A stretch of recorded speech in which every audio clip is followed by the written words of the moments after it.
Nuevamente volvemos a encontrarnos para lo que será nuestra lección número 6 acerca de límites. En ella estaremos hablando de los principios emocionales que rigen el buen establecimiento de límites.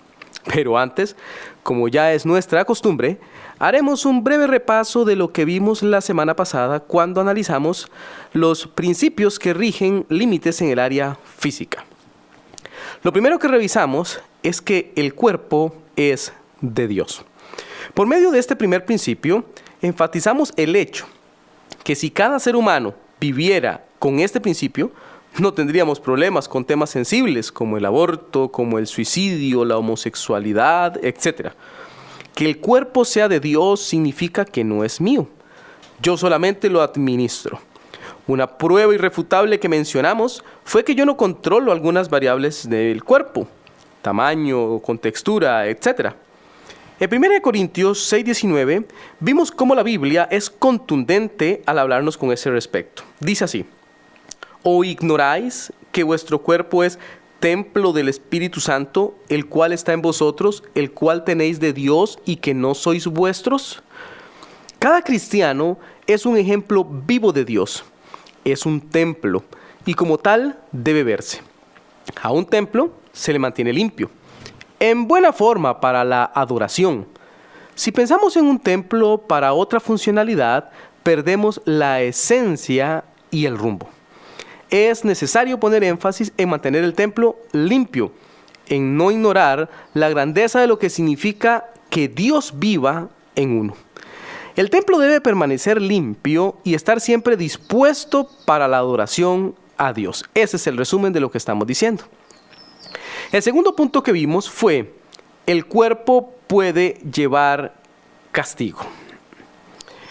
Que el cuerpo pueda llevar castigo lo revisamos a través de un versículo que es Proverbios 13:15, que nos dice: el buen entendimiento da gracia, mas el camino de los transgresores es duro.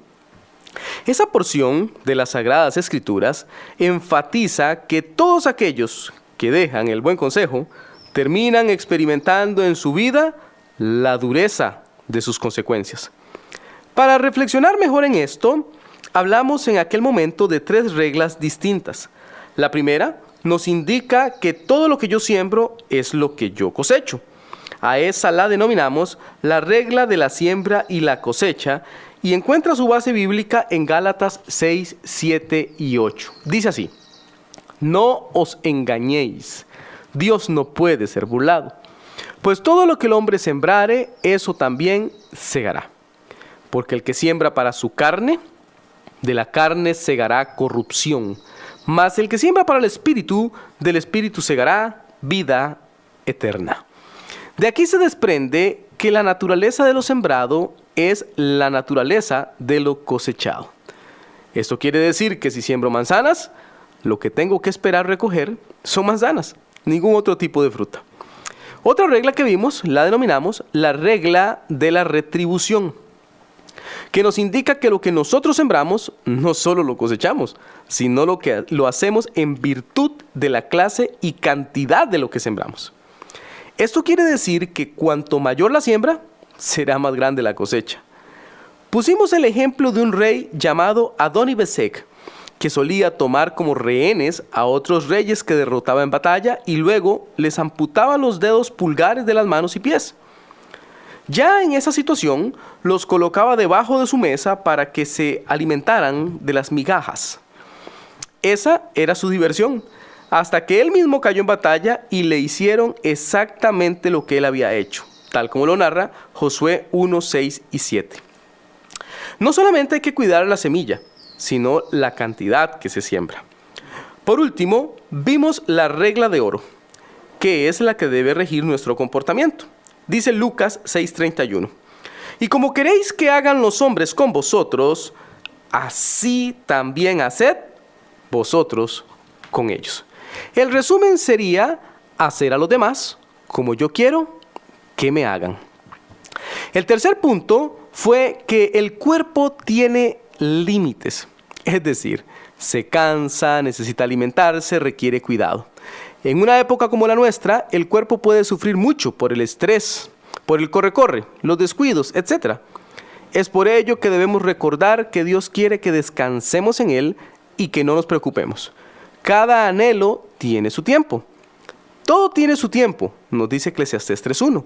Y todo lo que se quiere debajo del cielo tiene su hora. Muy bien, pensemos ahora en nuestra lección del día de hoy y veamos por un momento qué será lo que vamos a desarrollar. Principios emocionales para el establecimiento de límites. Y aquí está nomás nuestro primer principio.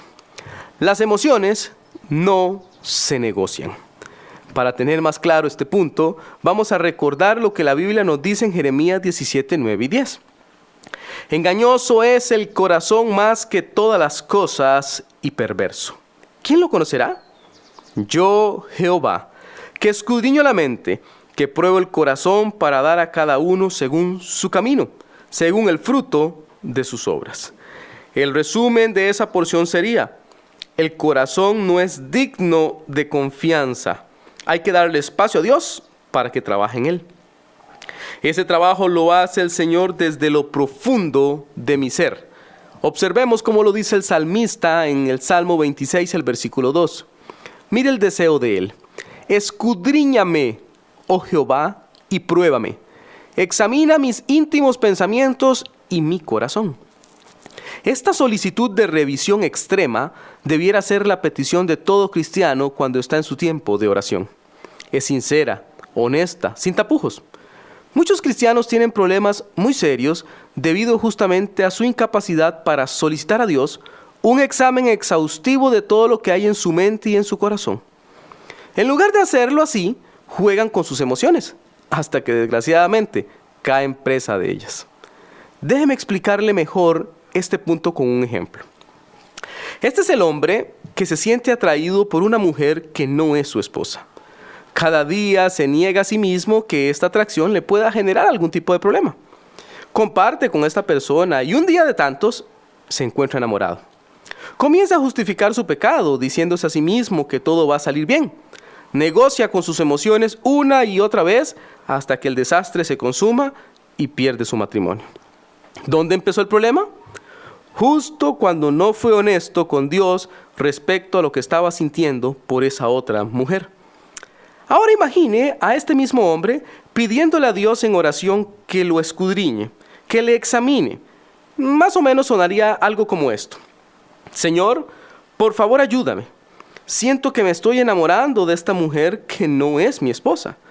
Quítame ese sentimiento, apaga esa sed en mí, límpiame, quiero hacer tu voluntad. ¿Cree usted que Dios le escuchará? Por supuesto, Él nos dice en su palabra. Si confesamos nuestros pecados, Él es fiel y justo para perdonar nuestros pecados y limpiarnos de toda maldad. Primera de Juan 1:9. Y lo reitera en Proverbios 28:13.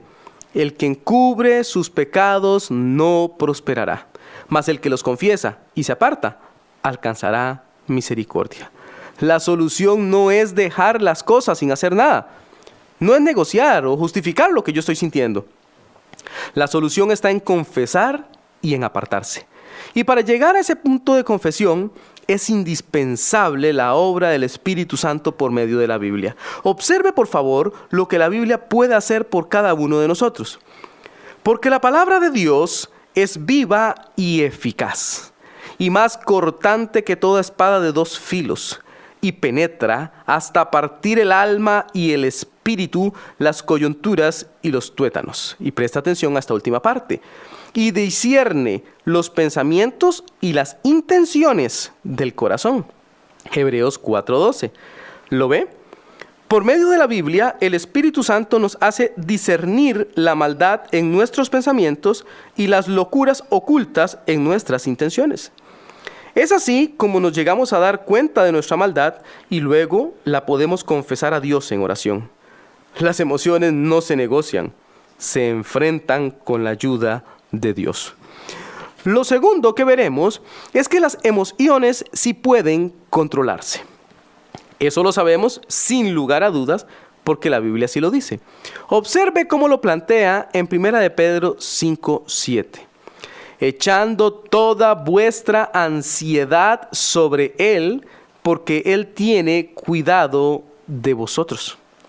Yo puedo llegar a Dios y depositar lo que me pone ansioso, y Él me responderá.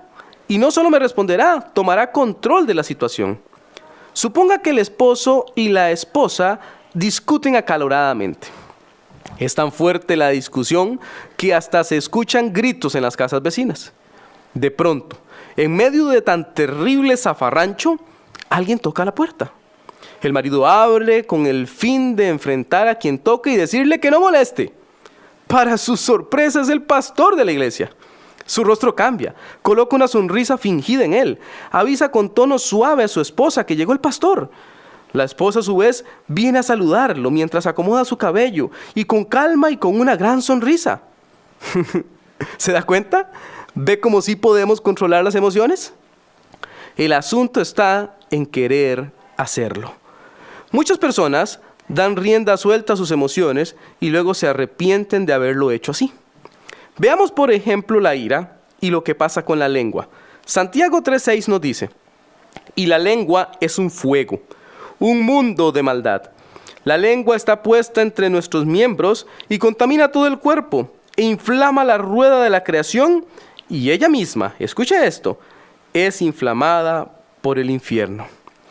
Una persona iracunda quema con su lengua. Por eso hay que llevar a Dios nuestras emociones. Él nos ayudará a controlarlas. Por último, veremos que las emociones pueden destruir a una persona. Las emociones en sí mismas no son malas. Dios fue quien las inventó. Lo malo ocurre cuando nosotros perdemos el control que debiéramos tener sobre ellas. Cada día debe ser vivido con un total descanso en Dios, porque Él así nos lo pidió en su palabra.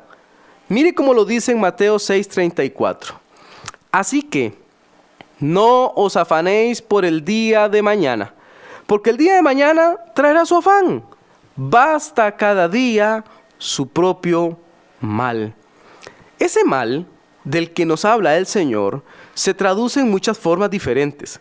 Por ejemplo, depresión, estrés, desaliento, conductas adictivas y emociones adversas que conducen a la destrucción. Son muchas las personas que hoy día podrían dictar cátedra respecto a la locura de dejarse llevar por sus emociones. Algunos lo harían desde la cárcel, otros lo harían desde el hospital, alguno que otro desde un caño donde se encuentra tirado, o tal vez desde un cuarto alquilado, porque ya no tienen espacio en lo que antes fue su hogar, desde un lote baldío, donde son presa de la droga, etc. Las emociones no controladas se traducen en pecado. Dios puede ayudarte con el pecado. Muchas personas se ven frente al pecado indefensas y se dicen a sí mismas: yo no puedo hacer nada al respecto, soy así y eso no va a cambiar. Eso es falso. La palabra de Dios nos da esperanza respecto al pecado, y Proverbios 16:6 lo dice de una manera magistral. Escuche: con misericordia y verdad se corrige el pecado, y con el temor de Jehová los hombres se apartan del mal. La misericordia y la verdad tienen el potencial de ser coayudadores en la corrección del pecado. La verdad la encontramos en la palabra de Dios y obtenemos con la llegada a Él su misericordia. Es posible corregir el pecado y es posible vivir en temor de Dios para así apartarse del mal. En resumen, Dios puede hacer la diferencia. ¿Pero cómo? Con principios, con límites, como lo hemos estado estudiando. Y como continuaremos haciéndolo, si Dios así lo permite, la próxima semana. Entre tanto, Dios le bendiga y le ayude